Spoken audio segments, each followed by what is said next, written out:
ونؤمن به ونتوكل عليه ونعوذ بالله من شرور أنفسنا ومن سيئات أعمالنا من يهده الله فلا مضل له ومن يضلل فلا هادي له وأشهد أن لا إله إلا الله وحده لا شريك له وأشهد أن محمدا عبده ورسوله أما بعد. கண்ணியத்திற்குரிய எல்லாம் அல்ல அல்லாஹ் ஜல்ல ஷானஹு தஆலாவின் நல்லடியார்களே, அல்லாஹுடைய பேரருளால் அவனுடைய மார்க்கத்தை அதன் தூய்மையான வடிவத்திலே அறிந்து கொள்ள வேண்டும் என்பதற்காக நாம் எல்லாம் இங்கே ஒரு மாநாட்டை போல பெரும் திரளாக குழுமி இருக்கிறோம். இந்த நிகழ்ச்சியிலே நாங்கள் சொல்வது என்ன என்ற தலைப்பு தரப்பட்டுள்ளது. இந்த தலைப்பிற்கான காரணம் என்னவென்று சொன்னால், நாங்கள் என்ன சொல்கிறோம் என்பதை அறியாமலேயே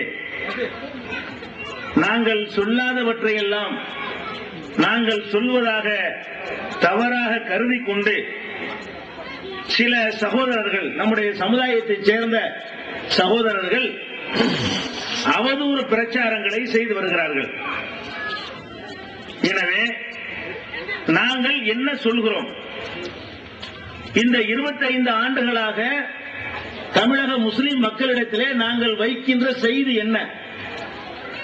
நாங்கள் சொல்லுகிற அந்த செய்தி, அந்த கொள்கை, அந்த கோட்பாடுகள் இஸ்லாத்திலே உள்ளதா அல்லது இஸ்லாத்திற்கு அப்பாற்பட்டதா? இதை விளக்குவதற்காகத்தான் நாங்கள் சொல்வது என்ன என்ற தலைப்பு தரப்பட்டிருக்கிறது.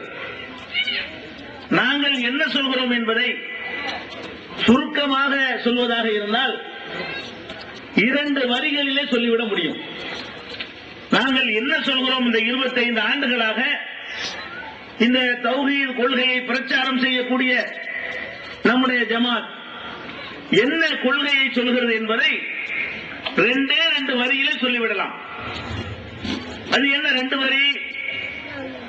நம்மை படைத்த இறைவன் எதையெல்லாம் நமக்கு மார்க்கம் என்று சொல்லி இருக்கிறானோ அதை மட்டும்தான் நீங்கள் மார்க்கம் என்று சொல்ல வேண்டும். அதை மட்டும்தான் மார்க்கம் என்ற பெயரிலே நீங்கள் கடைபிடிக்க வேண்டும். அந்த இறைவன் ஒரு தூதரை நமக்கு வழிகாட்டியாக அனுப்பினார். அந்த தூதர் முஹம்மது ஸல்லல்லாஹு அலைஹி வஸல்லம் அவர்கள் எப்படி நமக்கு வாழ்ந்து காட்டினார்களோ அது மட்டும்தான் மார்க்கமாக இருக்க முடியும். அவர்கள் சொல்லாத எந்த ஒரு விஷயமும் மார்க்கமாக இருக்க முடியாது. இதான் நாங்க சொல்றது. நாங்க சொல்லக்கூடிய செய்தியினுடைய சுருக்கம், சாராம்சம் என்னவென்று சொன்னால், அல்லாஹ் என்ன சொல்கிறானோ அது மட்டும் மார்க்கம். அல்லாஹ்வுடைய ரசூல் என்ன சொன்னார்களோ, செய்தார்களோ, அங்கீகரித்தார்களோ அது மட்டும் மார்க்கம். அல்லாஹ்வும் ரசூலும் சொல்லாத விஷயங்களை மார்க்கம் என்று நீங்கள் செய்யக்கூடாது. செய்தால் அது தப்பு. அப்படி செய்தீர்களேயானால் மறுமை வாழ்க்கை உங்களுக்கு பாழாகிவிடும். மறுமையிலே உங்களால் வெற்றி பெற முடியாது. நல்லது என்ற தோட்டத்திலே இருக்கிற காரியமாக இருந்தாலும் அல்லாஹ் சொல்லவில்லையானால், ரசூல் சொல்லவில்லையானால் அதை நீங்கள் செய்யாதீர்கள். இதான் நாங்கள் சொல்லக்கூடிய செய்தியினுடைய சுருக்கம். இந்த செய்தியை ஏன் சொல்கிறோம்? அல்லாஹ் சொன்னதுதான் மார்க்கம், அல்லாஹ்வுடைய ரசூல் சொன்னது மட்டும்தான் மார்க்கம் என்று ஏன் சொல்கிறோம்? நாங்களாக சொல்கிறோமா? இல்லை. இப்படி சொல்ல வேண்டும் என்றுதான் அல்லாஹ் நமக்கு கட்டளை இருக்கிறான். இப்படி சொல்ல வேண்டும் என்றுதான் நபிகள் நாயகம் ஸல்லல்லாஹு அலைஹி வஸல்லம் அவர்கள் நமக்கு ஆணை பிறப்பிக்கிறார்கள். விதமான துன்பங்களையும் துயரங்களையும் தொல்லைகளையும் சந்தித்து இறுதியாக ஒரு சாம்ராஜ்யத்தை, ஒரு மிகப்பெரிய அரசாங்கத்தை உருவாக்கி அசைக்க முடியாத சக்கரவர்த்தியாக வீற்றிருந்த நேரத்திலே கடைசி ஹஜ்ஜிலே நபிகள் நாயகம் ஸல்லல்லாஹு அலைஹி வஸல்லம் அவர்கள் இதைத்தான் நமக்கு வசியத்தாக சொல்லி சென்றார்கள். கடைசி ஹஜ்ஜில 23 வருஷத்தினுடைய அந்த போதனைகளை சாறு பிழிந்து அத்தனை சஹாபாக்களை ஒன்று திரட்டி வைத்துக் கொண்டு என்ன சொன்னார்கள்? தரத்து ஃபீக்கும் அம்ரைனி லன் தலில்லு ததில்லு மா தமஸ்ஸக்தும் பிஹிமா கிதாபுல்லாஹி வ சுன்னதி. இரண்டு விஷயங்களை நான் உங்களிடத்தில் விட்டு செல்கிறேன். நபிகள் நாயகம் ஸல்லல்லாஹு அலைஹி வஸல்லம் சொன்னார்கள், உங்களிடத்திலே நான் ரெண்டு விஷயத்தை விட்டு செல்கிறேன். அந்த ரெண்டையும் நீங்கள் பலமாக பிடித்துக் கொண்டால் வழி தவற மாட்டீர்கள். ரெண்டே ரெண்டு விஷயத்தை நான் உங்களுக்கு விட்டு செல்கிறேன். இந்த ரெண்டையும் பலமாக பிடித்துக் கொண்டீர்களே ஆனால் வழி தவற மாட்டீர்கள். அது என்ன ரெண்டு? கிதாபுல்லாஹ், ஒன்று அல்லாஹ்வுடைய வேதம் திருக்குர்ஆன், ஒரு சுன்னதி, இரண்டாவது என்னுடைய வழிகாட்டுதல். அல்லாஹ் எனக்கு ஒரு வேதத்தை தந்திருக்கிறானே, அதை பலமா பிடிச்சுக்கிறீங்க, நீங்க வழி தவறி போக மாட்டீங்க. நான் 23 வருஷம் வாழ்ந்து காட்டியிருக்கிறேன்ல, அந்த வாழ்க்கையை பலமாக பிடித்துக் கொள்ளுங்கள், வழி தவற மாட்டீர்கள். அப்ப அல்லாஹ்வுடைய வேதத்தையும் என்னுடைய வழிகாட்டுதலையும் தவிர வேற எதையாவது நீங்கள் பிடித்தீர்களேயானால் நீங்கள் வழி தவறி போய்விடுவீர்கள், சருகி போய்விடுவீர்கள் என்று நபிகள் நாயகம் ஸல்லல்லாஹு அலைஹி வஸல்லம் அவர்கள் வசியத்து செய்தார்களே. அதான் நாங்க சொல்றது. நாங்களா கையில மடியில போட்டு சொல்லல, இட்டு கட்டி சொல்லல, நாங்களா உருவாக்கி சொல்லல. அல்லாஹ்வுடைய தூதர் கடைசியாக நமக்கு வசியத்து மரண சாசனம் உயிர் எழுதிவிட்டு சென்றார்களே, அந்த அறிவுரையைத்தான் நாங்கள் மக்கள் மத்தியில் வைக்கிறோம். குர்ஆன்ல உள்ளது மட்டும்தான் மார்க்கம். நபிகள் நாயகம் அவர்கள் சம்பந்தப்பட்டது மட்டும்தான் மார்க்கம். அதை தவிர எந்த மகான்கள், பெரியார்கள், அவர்கள் இவர்கள் என்று அல்லாஹ்வும் ரசூலும் சொல்லாத காரியங்களை நீங்கள் மார்க்கம் என்று கடைபிடித்தால் அதனுடைய விளைவு கடுமையாக இருக்கும். மறுமையிலே நீங்கள் சென்றடைகிற இடம் நரகமாக இருக்கும் என்று நாங்கள் எச்சரிக்கிறோம்.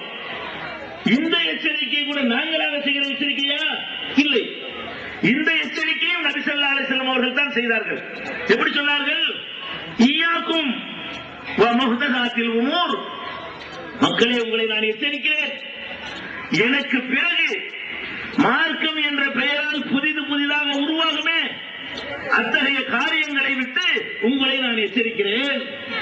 நபி ஸல்லல்லாஹு அலைஹி வஸல்லம் சொல்லுகிறார்கள், நம்மை பார்த்து சொல்லுகிறார்கள், எனக்கு பின்னால் மார்க்கம் என்று சொல்லி பல விஷயங்கள் உள்ளே வரும், இந்த மக்களிடத்திலே வந்து நுழையும். அப்படி நுழையக்கூடிய அத்தனை காரியங்களை விட்டு நான் எச்சரிக்கிறேன். குல்ல முஹதஸத்தின் பிதா, எனக்கு பின்னால் மார்க்கம் என்று உருவாக்கப்பட்ட எந்த காரியமாக இருந்தாலும் அத்தனையும் அனாச்சாரங்கள். குல்ல பிதாத்தின் லலாலா, அத்தனை அனாச்சாரங்களும் வழிகேடு. குல்ல லலாலத்தின் பின்னால் அத்தனை வழிகேடும் உங்களை நரகத்தில் கொண்டு சேர்க்கும். எவ்வளவு அழகான எச்சரிக்கை பார்த்தீங்களா? எனக்கு பிறகு மார்க்கம் என்று சொல்லி பல சங்கதிகள் உங்களிடத்தில் வரும், நுழையும். மார்க்கம் என்ற பெயரில் உங்களை ஏமாற்றுவார்கள். அந்த காரியங்கள் அனைத்துமே வழிகேடு, அனாச்சாரம். அது உங்களை நரகத்தில் கொண்டு போய் சேர்க்கும். உங்களுக்கு என்ன விளங்குறதுல இருந்து? நபிகள் நாயகம் ஸல்லல்லாஹு அலைஹி வஸல்லம் காலத்திற்கு பிறகு மார்க்கம் என்ற பெயரில் எது நுழைந்திருந்தாலும் அதை பிடுங்கி எரிந்து விட வேண்டும். நபிகள் நாயகம் வாழும் பொழுது எதை மார்க்கம் என்று காட்டினார்களோ, அவங்க கண்ணார பார்த்து ரசித்தார்களோ, அங்கீகரித்தார்களோ, அது மட்டும்தான் மார்க்கமே தவிர அவங்க காலத்துக்கு பிந்தி வந்ததென்றால் அது மார்க்கம் இல்லை. இன்னொரு எச்சரிக்கை சொன்னார்கள் நபிகள் நாயகம் ஸல்லல்லாஹு அலைஹி வஸல்லம் அவர்கள், மன் அமில அமலன் லைஸ அலைஹி அம்ருனா ஃபஹுவ ரத்துன். நம்முடைய உத்தரவு இல்லாமல், என்னுடைய ஆர்டர் இல்லாமல், கட்டளை இல்லாமல் யாராவது ஒரு செயலை, நல்லறத்தை செய்வாரையானால் ஃபஹுவ ரத்துன், அது ரத்து செய்யப்படும், அது தூக்கி வீசப்படும், அது அங்கீகரிக்கப்படாது, நிராகரிக்கப்படும் என்று நபிகள் நாயகம் ஸல்லல்லாஹு அலைஹி வஸல்லம் சொல்கிறார்கள். என்னுடைய ஆர்டருக்கு தான் பார்க்க வேண்டும். நான் உத்தரவு போடாம நீங்களா நல்லதுதானே என்று ஒரு காரியத்தை செய்வீர்களேயானால் அது தூக்கி எறியப்படும். என்ன விளங்குது இதுல இருந்து? நாங்க சொல்வது நபிகள் நாயகம் சொன்னதை சொல்கிறோம்.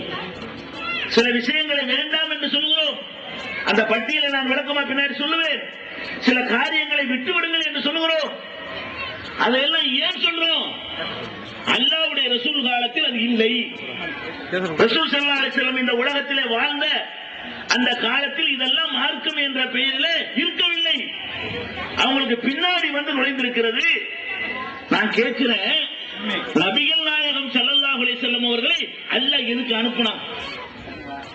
நீங்க வந்து அந்த மௌலானா சொன்னாரு, இந்த பெரியார் சொன்னாரு, அந்த மகான் சொன்னாரு, அந்த பாரம்பரியத்தில் வருது என்றெல்லாம் சொல்லிக்கொண்டு நீங்கள் மார்க்கத்தை புதுசு புதுசா கண்டுபிடிக்கிறீங்களே, இதனுடைய உண்மையான உள்ளார்த்தம் என்ன? அதை சிந்திச்சு பார்த்தீர்களா? நீங்க என்ன நினைக்கிறீங்க? ஒரு அழகான விஷயத்தை அல்லாஹ் சொல்லாம விட்டுட்டான், அதன் அர்த்தம் நீங்களா ஒரு புதுசா ஒண்ணு கண்டுபிடிச்சிட்டு மார்க்கம் இது குர்ஆன்ல இல்ல, இத நபிகள் நாயகம் சொல்லல.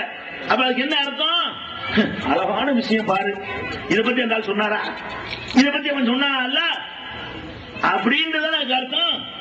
அப்ப நீங்களா ஒரு புதுசா ஒண்ணு உண்டாக்கிட்டீங்களா, அதுக்கு பொருள் என்ன? அல்லாஹ்வுக்கு சொல்லித்தர தெரியல, அல்லாஹ்வுடைய ரசூல் ஒழுங்கா உங்களுக்கு பாடம் சொல்லாம போயிட்டாங்க, அதன் அர்த்தம். எதுக்கு அனுப்புனவங்கள? நபிகள் நாயகம் ஸல்லல்லாஹு அலைஹி வஸல்லம் அவர்களை அல்லாஹ் அனுப்புனதுக்கு என்ன காரணம்? சொல்லித்தர வேண்டிய அத்தனையும் சொல்லித் தருவதற்கு தான் அனுப்புனான். மறந்துட்டானப்ப நீங்களா உண்டாக்கிட்டு புதுசு புதுசா செய்றீங்களே, இதையெல்லாம் அல்லாஹ் சொல்ல மறந்து விட்டான் என்று சொல்வீர்களே, ஆனால் அது அல்லாஹ் மறக்கிறான். உமா கான ரப்புக்க நசியா, உன் இறைவன் மறக்கிறவன் கிடையாது. அல்லாஹ் சொல்றான், நபிகள் நாயகத்தை பார்த்து சொல்றான், உன் இறைவனாகிய நான் மறக்கிறவன் இல்ல, வேணும்னு தான் சொல்லாம விட்டுருக்கிறேன். சொல்ல வேண்டிய எல்லாத்தையும் சொல்லி இருக்கிறேன், சொல்ல தேவையில்லாத அத்தனை விட்டுவிட்டேன், நான் மறந்துட்டேன். அப்ப நீங்கள் நபிகள் நாயகம் காலத்தில் இல்லாத ஒரு காரியத்தை மார்க்கம் என்று செய்வீர்களேயானால் உங்களை அறியாமல் ஒரு குற்றத்தை சுமத்துகிறீர்கள் அல்லாஹ் மேல. என்ன குற்றம்? இதை அல்லாஹ் சொல்லித்தர மறந்து விட்டான், அல்லாஹ்வுக்கு தெரியவில்லை, அல்லாஹ்வுடைய ரசூல் ஒழுங்கா சொல்லித்தரல, நாங்க கண்டுபிடிச்சிட்டோம். இவரெல்லாம் ஒரு ரசூலா? எங்க அஜரத்து புதுசு புதுசா கண்டுபிடிச்சு தர்றாரு, இதெல்லாம் அவர் விட்டுட்டாரு. அதனால அர்த்தம் அல்லாஹ் சொல்றான், திருமறை குர்ஆன்ல சொல்றான், இதுவும் ஹஜ்ஜி கடைசி ஹஜ்ஜில அருளப்பட்ட வசனம் தான். என்ன சொல்றான்? அல் யௌம அக்மல்து லக்கும் தீனக்கும், மக்களை எல்லாம் திரட்டி வைத்துக் கொண்டு இறுதி ஹஜ்ஜிலே நபிகள் நாயகம் ஸல்லல்லாஹு அலைஹி வஸல்லம் அவர்களுக்கு அருளப்பட்ட அந்த வசனத்தில் அல்லாஹ் சொல்கிறான், இன்றைய தினம். இன்றைய தினம்னா இன்றைய தினம் இல்ல, வழுத்தூர்ல கூட்டம் போடுறோமே இன்றைய தினம் இல்ல, நபிகள் நாயகம் ஸல்லல்லாஹு அலைஹி வஸல்லம் வாழ்ந்து கொண்டிருந்தார்கள், அதை சொல்றான் அல்லாஹ்.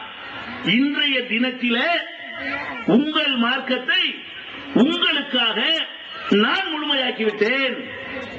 அல்லாஹ் என்ன சொல்றான் குர்ஆன்ல? உங்க மார்க்கம் இருக்கிற அதை நான் நிறைச்சிட்டேன், முழுமையாக்கிட்டேங்கிற அல்லாஹ். முழுமையாக்குறது என்னங்க அர்த்தம்?